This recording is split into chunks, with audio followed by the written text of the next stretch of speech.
Hello friends, welcome back to my channel. అందరూ ఎలా ఉన్నారండి? అందరూ బాగున్నారా? నేనైతే చాలా బాగున్నాను. మీ అందరూ కూడా బాగుండాలని ఆ దేవుని కోరుకుంటున్నానండి. ఈరోజైతే ఇంకొక టేస్టీ కర్రీతో మీ ముందుకు వచ్చేసానండి.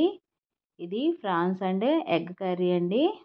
రెండు కలిపి ఒకసారి వండుకొని చూడండి. చాలా టేస్టీగా ఉంటుంది కర్రీ. డిఫరెంట్ ఫ్లేవర్తో చాలా టేస్టీగా ఉంటుంది. ఒక పక్క ఎగ్, ఇంకో పక్క ఫ్రాన్స్, ఆ రెండు ఫ్లేవర్స్తో చాలా టేస్టీగా ఉంటుంది కర్రీ కూడా. ఎవరైనా ట్రై చేయని వాళ్ళు ఉంటే ఒకసారి ఈ ప్రాసెస్లో ట్రై చేసి చూడండి. అప్పటికప్పుడే మసాలాలు కొట్టుకొని చేసుకొని చూస్తే చాలా చాలా టేస్టీగా ఉంటుంది. లేట్ చేయకుండా ప్రాసెస్ అయితే చూసేద్దాం మరి. నేనైతే ఒక 4 ఎగ్స్ అయితే తీసుకున్నానండి. మీకు ఇంట్లో ఉన్న నెంబర్స్ బట్టి మీరైతే యాడ్ చేసుకోండి ఎగ్స్ని. నేనైతే ఒక 4 అయితే తీసుకొని సాల్ట్ వేసుకొని ఉడికించుకుంటున్నాను. ఫ్రాన్స్ అయితే ఎలా క్లీన్ చేసుకోవాలో చూపిస్తున్నాను చూడండి. ఫ్రాన్స్లోకి కొంచెం నిమ్మరసం ఇంకా పెరుగు కూడా వేసుకొని బాగా క్లీన్ చేసుకోవాలండి. లేకపోతే చాలా చాలా స్మెల్ వస్తాయి కదా, తెలిసిందే కదా ఫ్రాన్స్. నేను ఇలా ఎన్నిసార్లు క్లీన్ చేస్తే కానీ నాకు స్మెల్ పోలేదండి. చాలా బాగా క్లీన్ చేసుకోవాలి మనం ఫ్రాన్స్ని అయితే. ఏ ఏ నాన్ వెజ్ కర్రీలోకైనా అంతేనండి. మనం అలా కొంచెం పెరుగును నిమ్మరసం వేసుకొని క్లీన్ చేసుకుంటే నీచు వాసన అనేది ఉండదు. దీంట్లోకి నేను ఇప్పుడు కొంచెం పసుపు కూడా వేసుకొని అస్సలు నీళ్ళు పోయలేదండి. నేను నీళ్ళు పోయకుండానే కుక్ చేసుకుంటున్నాను. ఒక పక్కన నాకైతే ఎగ్స్, ఇంకో పక్కన ఫ్రాన్స్ అయితే కుక్ అయిపోతున్నాయి. ఇప్పుడు మసాలా కోసం ధనియాలు, జీలకర్ర, చెక్క, లవంగ, ఇలాచి, ఇంకా స్టార్ అనాసు, కొంచెం గసగసాలు కూడా వేసుకొని ఇలా అయితే కొంచెం వేడి చేసుకున్నాను నేను. ఇప్పుడు వీటిని మిక్సీ పట్టేసుకుంటా. చూసారు కదా ఫ్రాన్స్లో నుండి ఎంత వాటర్ కంటెంట్ వచ్చిందో చూసారు కదా. నేనైతే ఆ వాటర్ని అయితే యూస్ చేసుకోనండి. నేనైతే ఆ వాటర్ అయితే డ్రైన్ చేసేసుకుంటాను.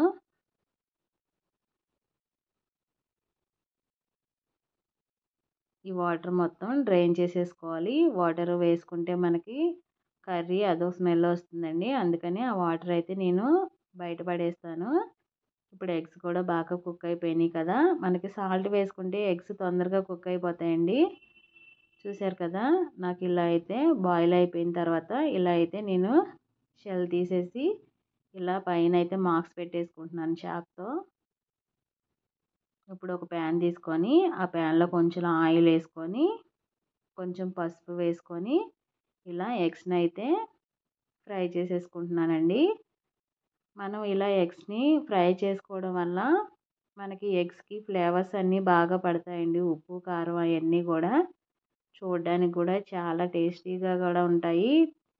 చూడండి ఎంత మంచిగా బ్రౌన్ కలర్లోకి వస్తున్నాయో.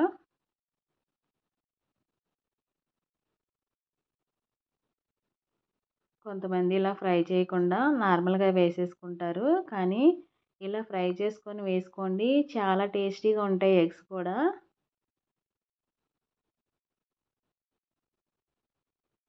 చూసారా, మంచి గోల్డెన్ బ్రౌన్ కలర్తో ఎంత బాగా వచ్చినాయో. ఎగ్స్ కలర్స్ కూడా చేంజ్ అయిపోయినాయి. మనం చక్కగా కలుపుకుంటూనే ఉండాలండి, లేకపోతే కింద అడుగంటిపోతుంది. నాన్ స్టిక్ అయితే పర్వాలేదు, కానీ ఇలా స్టీల్ వాటిలో అయితే కింద అడుగు పట్టేస్తుంది. ఇప్పుడు నేను అదే ప్యాన్లో హోల్ స్పైసెస్ అయితే యాడ్ చేసుకుంటున్నాను. చెక్క, లవంగ, షాజీరా, బిర్యానీ ఆకు.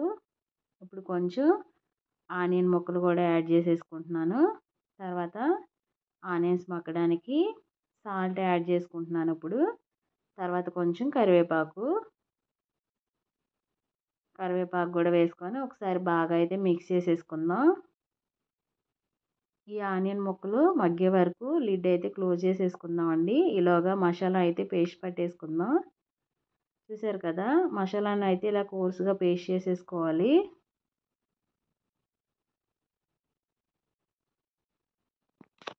ఆనియన్స్ కూడా చూసారు కదా, చక్కగా మగ్గిపోయిన ఆనియన్స్ కూడా ఇంకొంచెం బ్రౌన్ కలర్ వచ్చే వరకు అయితే వేయించుకుందాం.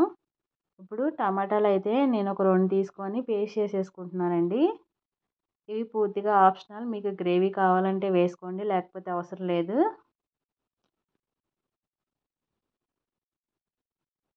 ఇప్పుడు ఒక 5 నిమిషాల తర్వాత మనకి ఆనియన్స్ చూద్దాం ఎలా అయినాయో. ఆనియన్స్ కూడా మగ్గిపోయినాయి కదా. ఇప్పుడు నేనైతే ఫ్రెష్గా దంచి పెట్టుకున్న జింజర్ గార్లిక్ పేస్ట్ అయితే ఒక 2 స్పూన్స్ వరకు యాడ్ చేసుకుంటున్నానండి. జింజర్ గార్లిక్ పేస్ట్ ఆయిల్లో బాగా వేగపోతే మనకి పచ్చివాసన వస్తుందండి కర్రీ తినేటప్పుడు. ఆ పేస్ట్ కూడా వేగిపోయిన తర్వాత ఇప్పుడు టమాటా పేస్ట్ అయితే నేను యాడ్ చేసుకుంటున్నాను.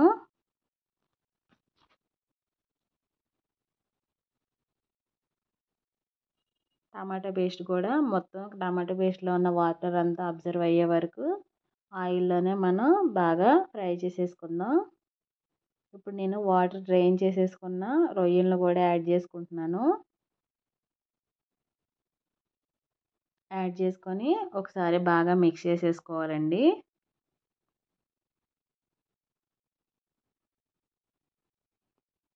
చూసారు కదా, మనం రొయ్యలు కేజీ తెచ్చుకుంటే చాలా తక్కువ క్వాంటిటీ అవుతాయి కదా. రొయ్యల్లో వాటర్ కంటెంట్ ఎక్కువ ఉండడం వల్ల మనం ఉడికించుకున్న తర్వాత చాలా తక్కువ అవుతాయి ఇవి. నేను కేజీ తెచ్చుకుంటే మాకు ఇలా చిన్నగా చూసారు కదా మీరు, తక్కువ క్వాంటిటీ అయినాయి. ఇప్పుడు నేను ఒక 2 స్పూన్స్ వరకు కారం అయితే యాడ్ చేసుకుంటున్నానండి. కారం అయితే నేను ఎక్కువగానే వేసుకున్నానండి దీంట్లో. నాన్ వెజ్ కర్రీలోకి మనకి కారం కానీ ఆయిల్ కానీ ఎక్కువగా ఉంటేనే చాలా టేస్టీగా ఉంటాయి ఆ కర్రీస్. ఇప్పుడు వాటర్ వేసుకుంటున్నాను. తర్వాత ఎగ్స్ కూడా ఇదే స్టేజ్లో వేసేసుకుంటున్నానండి. ఫ్లేవర్స్ కూడా ఆ రెండు ఈక్వల్గా పడతాయని కర్రీకి నేను ఇప్పుడే ఎగ్స్ కూడా యాడ్ చేసేసుకున్నాను.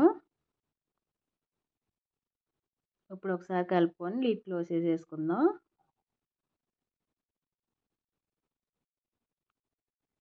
ఒక 10 మినిట్స్ అయితే కుక్ చేసుకున్న తర్వాత ఇప్పుడు మసాలా పౌడర్ మనం కొట్టి పెట్టుకున్నాం కదా, ఆ పౌడర్ని అయితే యాడ్ చేసేసుకుంటున్నానండి నేను.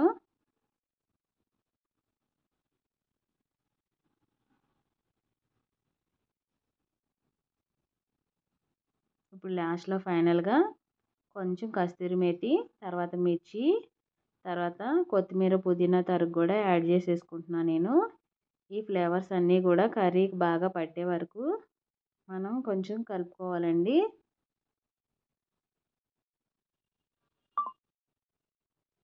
నాన్ వెజ్ కర్రీస్లో మనకి కొత్తిమీర పుదీనా ఉంటేనే ఆ ఫ్లేవర్ చాలా టేస్టీగా ఉంటుంది. ఆ రెండు అయితే మనం అస్సలు స్కిప్ చేసుకోకూడదు కదా.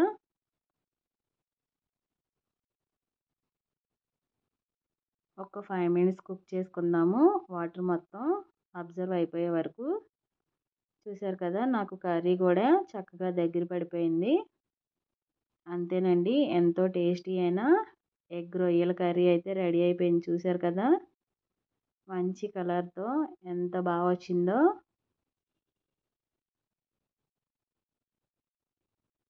ఎప్పుడైనా మీకు రొయ్యలు తక్కువ ఉన్నాయనిపిస్తే ఇలా ఎగ్స్తో చేసుకొని చూడండి. ఇంకా పచ్చిశనగపప్పుతో కూడా చేసుకుంటారు. ఆ కర్రీ కూడా చాలా టేస్టీగా ఉంటుందండి.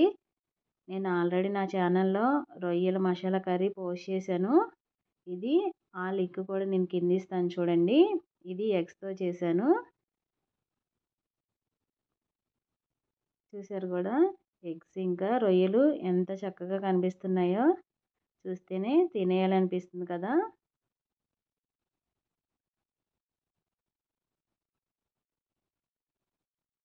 ఇంకెందుకు ఆలస్యం, మరి మీరు కూడా మీ ఇంట్లో చేసుకొని తినేయండి. మసాలాలు అయితే మీరు అప్పటికప్పుడు మిక్సీ పట్టి వేసుకుంటేనే చాలా టేస్టీగా ఉంటుందండి ఈ కర్రీ. నేనైతే అప్పటికప్పుడే వేసుకున్నాను, అందుకనే మా కర్రీ కూడా చాలా టేస్టీగా ఉంటుంది. మీ అందరికీ ఈ వీడియో నచ్చితే ప్లీజ్ లైక్ చేయండి, షేర్ చేయండి, సబ్స్క్రైబ్ చేయండి. Thanks for watching.